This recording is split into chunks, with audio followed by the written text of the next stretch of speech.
I still remember the exact moment my phone buzzed with that meeting request. Boardroom, 9 a.m. sharp. Marcus. No, hey sis. No explanation. Just my brother's name, typed with the cold efficiency of someone who'd spent exactly 3 days as CEO of Whitmore & Sons, the construction company our grandfather built with his bare hands 60 years ago. I should have known something was coming. Marcus had been different since Dad's retirement party last week, walking taller, speaking in clipped sentences, suddenly too busy for our usual Tuesday lunch. But this, I never saw this coming. The boardroom felt different that morning. The mahogany table Dad had restored himself seemed darker somehow. Marcus sat at the head, Dad's seat, flanked by 2 lawyers I'd never seen before.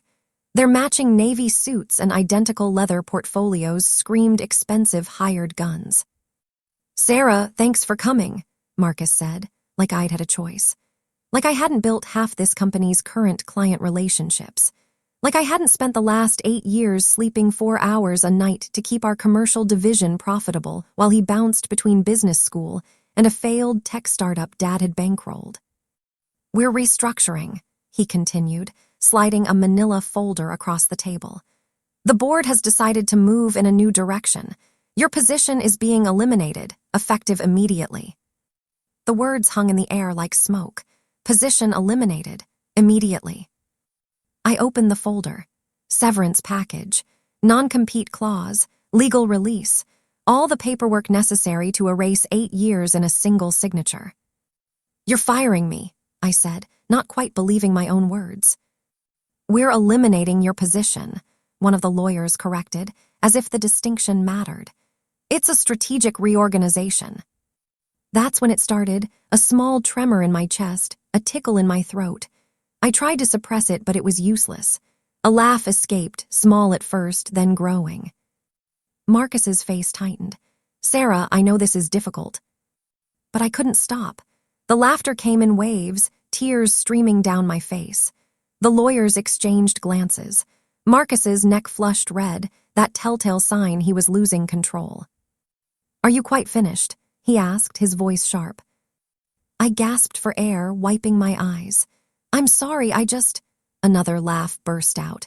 "Do you remember what you said at Dad's retirement party? Word for word, you told everyone, nothing's going to change. We're family first, always." "That was before I reviewed the financials properly," Marcus said stiffly. "Before I understood the difficult decisions that needed to be made." "Difficult decisions?" I leaned back in my chair, still grinning. "Marcus, I increased commercial contracts by 43% in the last 2 years.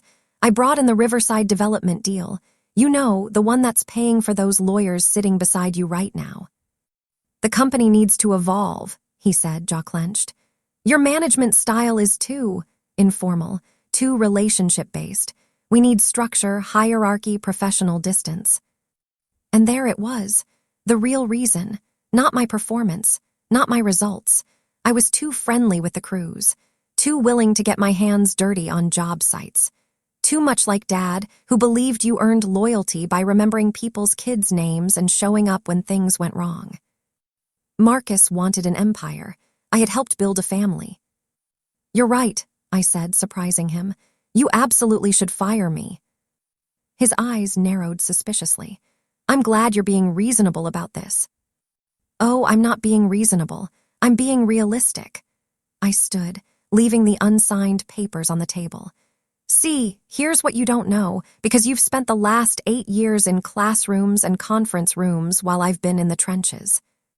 I counted on my fingers. Tommy Restrepo, our best site supervisor, his daughter has leukemia. I helped him navigate insurance, set up a fundraiser, covered his shifts when he needed to be at the hospital. James Chen, who runs our electrical division, I talked him out of retiring last year when his wife died, not by offering more money, but by understanding what he needed. Marcus waved dismissively. "That's exactly the problem. You're too emotionally involved." "I'm not finished." My voice went cold. "Marissa in procurement, she's getting calls from 3 competitors who want to hire her. I'm the only reason she stayed. The Alvarez brothers who run our best framing crew, they've got a standing offer from Kellerman Construction. And Rebecca Torres, you know, the architect who designed the Riverside project you love taking credit for. She's my college roommate. I watched understanding dawn slowly on his face. Those relationships, that informal management style you're restructuring away, that is the company. You're not firing me, Marcus. You're lighting the fuse on a bomb you don't even know you're sitting on. The lawyers were scribbling notes now. Marcus's flush had spread to his ears. Is that a threat? He asked quietly. No, it's Tuesday. I smiled. I'm just telling you what's going to happen. You're going to restructure. You're going to implement your hierarchy and your professional distance. And slowly, one by one, the people who actually make this company work are going to leave. Not because I told them to, I won't say a word, actually, but because they'll realize what I already know. I leaned forward, hands on the table. You think Dad made you CEO because you got an MBA? He made you CEO because you're his son, and he's a sentimental old man who believes in legacy. But here's the thing about legacy, Marcus. It's not inherited. It's earned. I grabbed my bag and headed for the door. Where are you going? Marcus called after me. You need to sign the papers. We need this finalized. Email them to my lawyer, I said over my shoulder. I need to go clear out my office. Shouldn't take long. Unlike you, I never cared much about the corner office or the title on the door. As I walked down the hallway, past the framed photos of job sites and ribbon cuttings, past Dad's old safety first, posters, and the wall of employee birthday photos I'd insisted on maintaining, I felt the laughter bubbling up again. Marcus had fired me, thinking he was eliminating a problem. What he'd actually done was set me free. Free from watching him dismantle everything Dad built. Free from biting my tongue in board meetings. Free from the crushing weight of protecting a legacy that was no longer mine to protect. My phone buzzed, a text from Tommy Restrepo. Just heard, they're insane. I'm out too when you land somewhere. Then James Chen. Coffee tomorrow. I'm thinking we should talk. Then Marissa, Rebecca, the Alvarez brothers, all within 5 minutes. I sat in my car in the parking lot, watching those messages roll in, and laughed until my sides ached.